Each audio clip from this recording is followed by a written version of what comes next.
Mən bütün iş adamlarını ondan nümunə götürməyə çağırıram. Əsl şəffaflıq nümunəsidir. Heç kəsin etmədiyini edib. Şirkətdə nə qədər payı var, son səhvinə qədər açıq xalqa göstərib. Kim? İnanmayacaqsınız, çünki heç kəs inanmazdı. Mən də görəndə gözlərimə inanmadım. Sonra yoxladım.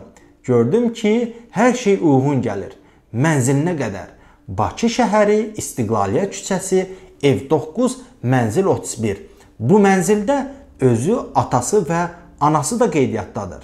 Fövqəladə Hallar Nazirinin müavini, Milli Elmlər Akademiyasının prezidenti Ramiz Mehdiyevin oğlu Teymur Mehdiyevi deyirəm. Etimad böyükdür. Hesab edirik ki, Azərbaycan yeni səhifəni açır, yeni dövrü başlayır. Bunun üçün kadr dəyişikliyi də olmalıdır, yeni qüvvələr gəlməlidir. Müasir, düşüncəli insanlar, xarici dillər bilən. Əziz dostlar, baxın, bu Şərq-Qərb ASC adlanan şirkətin səhmdarlarının rəsmi siyahısıdır. Mətbəənin internet saytında yerləşdirilib. Halbuki qanunda bu reyestr açıqlansın deyə bir norma və ya tələb yoxdur. Gördüyünüz kimi nazir müavini bu mətbəənin faktiki sahibidir. Səhmdar cəmiyyətinin 294.940 ədəd səhminin 284.741-i, yəni 96%-i onundur. Qalan səhmlər isə 71 nəfərindir. Öyrənmişəm, öz qiyməti 2 manat olan səhmləri bazarda aşağısı 10 manata alırlar. Yəni Teymur Mehdiyevin təkcə bu şirkətdəki sərvəti təxminən 3 milyon manatdır. Maraqlı və vacib bir qeyd. Ramiz Mehdiyevin müəllif olduğu kitablar elə məhz Şərq-Qərb mətbəəsində çap olunub. Əziz dostlar, biz çətinliklə də olsa Ramiz Mehdiyevin müəllif olduğu kitablarını tapmışıq. Gəlin indi baxaq görək Ramiz Mehdiyev öz kitablarını hansı mətbəədə çap edir. Misal üçün, görürsünüz ki, bu Ramiz Mehdiyevin kitabıdır. Açırıq və budur. Görürük ki, bu Şərq-Qərb mətbəəsidir. Növbəti götürək bu kitabı. Absurd teatr mövsümü. Ramiz Mehdiyev. Açırıq. Və görürük ki, bu da Şərq-Qərb çap evi. Və biz bütün kitablarını yoxlasaq, əlbəttə ki, onun kitabları Şərq-Qərb mətbəəsində çap edilib və bu mətbəə də onun oğluna, Teymur Mehdiyevə məxsusdur.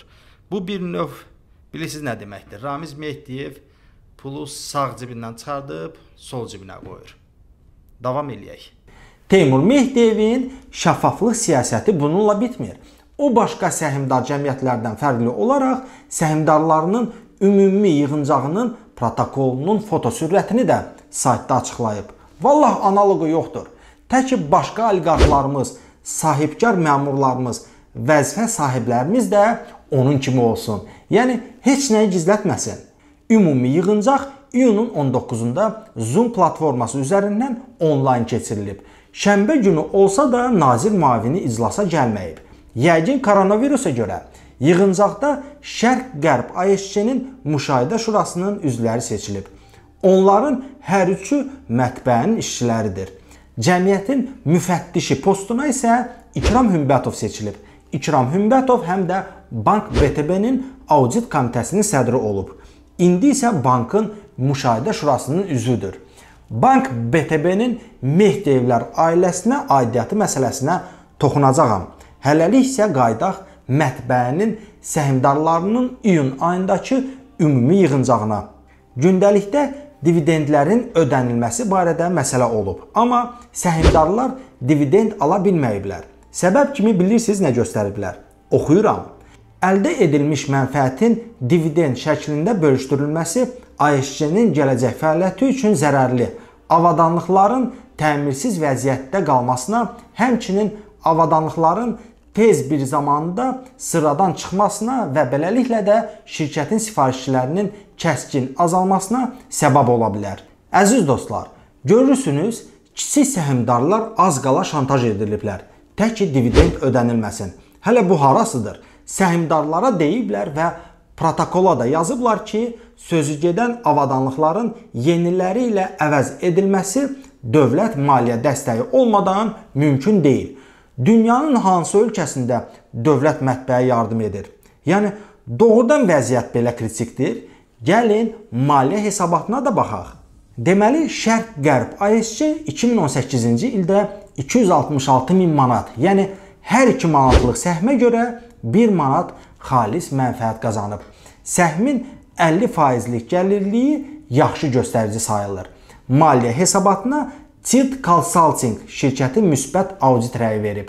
Buyurun, hesabatda yazılır ki, 2018-ci ilin sonuna Şərq-Qərb ASC-nin 10 milyon mənfi kapitalı var. Yəni, bu maliyyə dilində o deməkdir ki, şirkət müflisdir.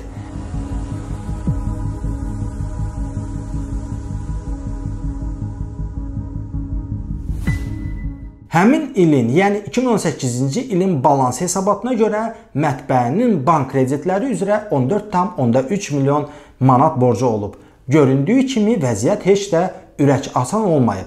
Səhmdar cəmiyyətin 2019-2020-ci illər üzrə maliyyə hesabatını açıb baxanda isə tam başqa mənzərə görürük. Baş direktorun və baş mühasibin imzaladıkları əvvəlki hesabatda yazılıb ki, səhmdar cəmiyyətin əvvəlki illərdən 9,4 milyon manat zərəri yığılıb. Yeni hesabatda isə zərərdən əsər əlamət yoxdur. Əksinə, müsbət audit rəyi almış hesabatdan görünür ki, 2019-cu ilin əvvəlinə hətta 491.000 manat təmiz mənfəət varmış. 2019-cu ildə Şərq-Qərb ASC-nin 243.000 manat, keçən il isə bundan 15 dəfə çox, 3 milyon 680.000 manat xalis mənfəət qazanıb. Əziz dostlar, indi siz deyin, səhmdarlar bu hesabatların hansına inansınlar? Burada yenə də reklama ayrılırıq. Tərif kimi çıxmasın, Mehdiyevlərin mətbəəsi hesabatlılıqda başqalarına, lap elə bəzi dövlət şirkətlərinə örnəkdir. Şirkət 2017-ci ilində maliyyə hesabatına müstəqil auditor rəyini və mənfəət vergi bəyannaməsini saytında yerləşdirib. Sualımıza cavab tapmaq üçün bu hesabata da baxaq. Bəyannaməyə görə mətbəənin 2017-ci ilin əvvəlinə bank krediti kimi 36 milyon manatdan çox borcu olub. İl ərzində borcun 24 milyon manatı qaytarılıb. 14 milyonu isə ödənilməmiş qalırdı. Bu borc bir il sonra da vardı. 2020-ci ildə isə mətbəə təxminən 20 milyon manat borcu bağlayıb. Bu məbləğdə borc niyə götürülmüşdü? Nəyin hesabına qaytarıldı?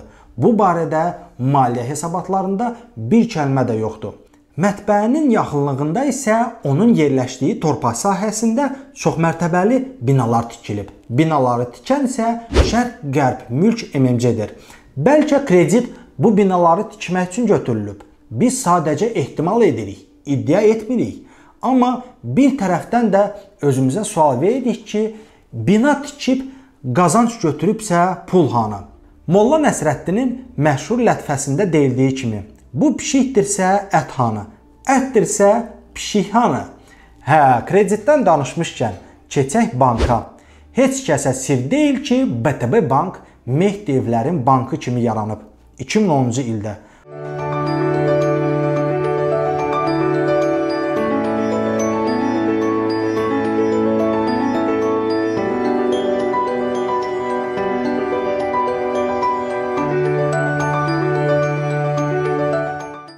Banka yatırılan ilk 12 milyon manatın 9 milyonu Nigar Mehdiyevanın adına idi. Nigar Mehdiyeva isə Teymur Mehdiyevin həyat yoldaşıdır. Nigar xanım onkoloqdur. Azərbaycan Tibb Universitetinin onkoloji klinikasının dosenti. Süd vəzisi şöbəsinin rəhbəridir. Burada 2007-ci ildən işləyir. Klinikada onun kimi bir neçə professor və dosent var. Amma aralarında başqa bankirə rast gəlmədim. Nigar Mehdiyevanın Bank BTB-də payı 75%dir. Qardaşı Rza İsmail oğlu Sadiqin isə 19%dir. Bəs səhmlərin qalan 6%-i kimindir? Mahmudova Tükəzban Ağa qızının. Tükəzban Mahmudova isə Dövlət Gömrük Komitəsinin enerji resursları və dəniz nəqliyyatında Baş Gömrük İdarəsinin rəisi Telman Mehdiyevin həyat yoldaşıdır. Bəs gömrük xidməti general-mayoru Telman Mehdiyev özü kimdir? O, akademik Ramiz Mehdiyevin qardaşı oğludur. Bax belə. Yeri gəlmişkən, bankın maliyyə durumu da yaxşı deyil. Bu ilin iyul ayının əvvəlinə 14 milyon manatdan çox zərəri yığılıb. Kapitalı isə minimum tələbə, yəni 50 milyon manata yaxınlaşıb. Əziz dostlar, bu araşdırmada Teymur Mehdiyevin Novxandakı 42 hektar sahəsi olan üzümlüyünə, Baku Steel Company Metal Holdingin indi həbsdə olan Müşahidə Şurasının sədri Rasim Məmmədova verdiyini iddia etdiyi 4 milyon dolların və başqa sərvətlərin mənbəyinə toxunmadıq. Sadəcə özümüzə sual verək. Hüquq fakültəsini bitirdikdən sonra yalnız dövlət vəzifələrində və qulluğunda çalışan 2004-cü ildən bəri 4 nazirlik və dövlət xidmətində müavin vəzifəsini tutan bir şəxsdə bu milyonlar hardan ola bilər? Filmi Şərq-Qərb mətbəəsi ilə başlamışdım. Onunla da yekunlaşdırmaq istəyirəm. Hesablama Palatası 2020-ci ildə gördüyü işlərlə bağlı hesabat yayıb. Hesabat çox genişdir, amma orada akademik Ramiz Mehdiyevin rəhbərlik etdiyi Azərbaycan Milli Elmlər Akademiyasına da onun sifarişlərini yerinə yetirən Şərq-Qərb ASC-yə də yer tapılıb. Məlum olur ki, Elmlər Akademiyasına çap məhsulları üçün dövlət büdcəsi hesabına ayrılan vəsait üzrə müqavilə öhdəlikləri icra edilməyib. ASC-nin akademiyaya 10 milyon 400 min manat məbləğində debitor borcu yığılıb qalıb. Bu səbəbdən aşkar edilmiş hüquq pozmalarda cinayət tərkibinin əlamətlərini ehtimalını nəzərə alaraq Hesablama Palatası işi Baş Prokurorluğa təqdim edib. Əvvəlcədən Milli Elmlər Akademiyasında aparılan və onlara müəyyən qədər vaxt vermişdik bərpa ilə bağlı. Bu tələb yerinə yetirilmədiyi üçün hüquq mühafizə orqanlarına göndərmişik. Hər ikisi ilə bağlı cinayət işinin açıldığını və aparıldığını ilə bağlı məlumat verilmişdir.